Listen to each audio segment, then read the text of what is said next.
Have you ever left a party or maybe a really long meeting? Or even just a genuinely fun family dinner. Yes, exactly. Mhm. You leave and you just feel completely, utterly wiped out.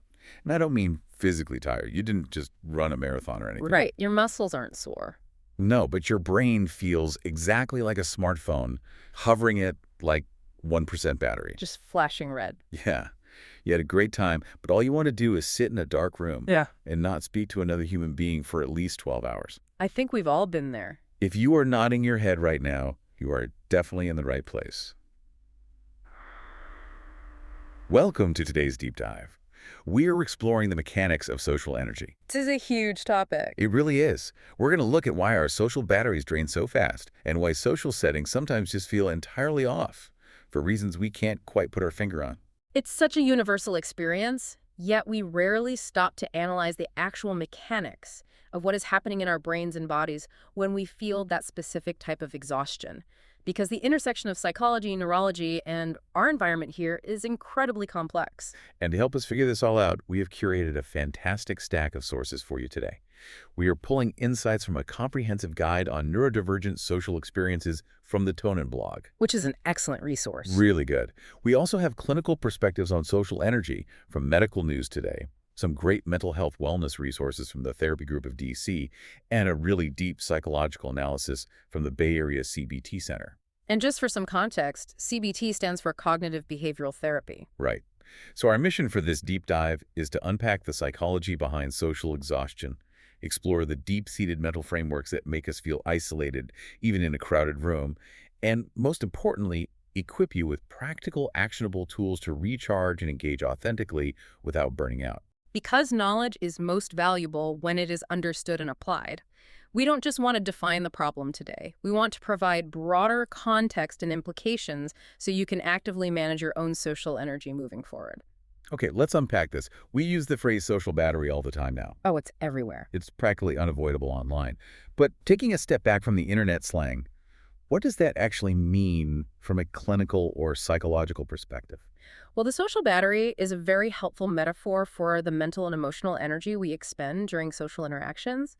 But it is crucial to draw a firm line between physical exhaustion and social exhaustion. Like the marathon example. Exactly. If you go for a 5-mile run, your muscles are depleted. Your physical resources are spent. But social exhaustion drains your psychological resources. It is the mental wear and tear of interacting, which inevitably leads to a strong desire for solitude. Your body might be perfectly fine, but your cognitive capacity to process human interaction has simply hit its limit. The science of why that drain happens is fascinating. It basically comes down to something called cognitive load. Mm-hmm. When you are socializing, you aren't just passively listening.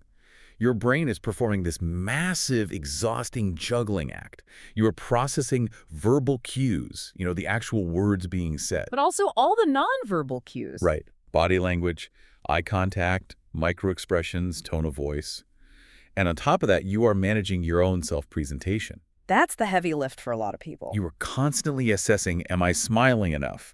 Am I standing weirdly? Did that joke land?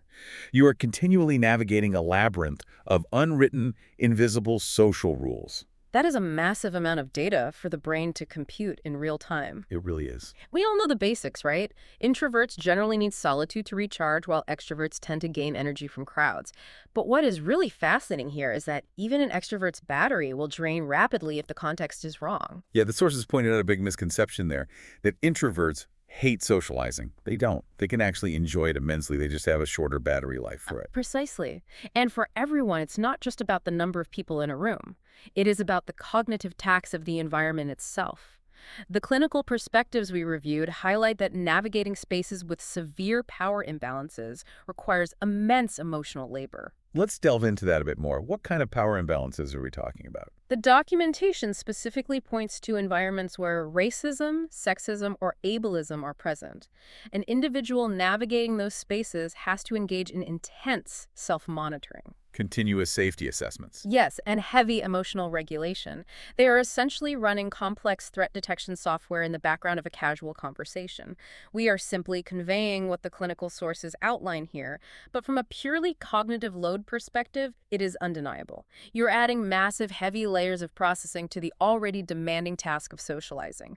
The battery depletes exponentially faster. Think about your own life right now.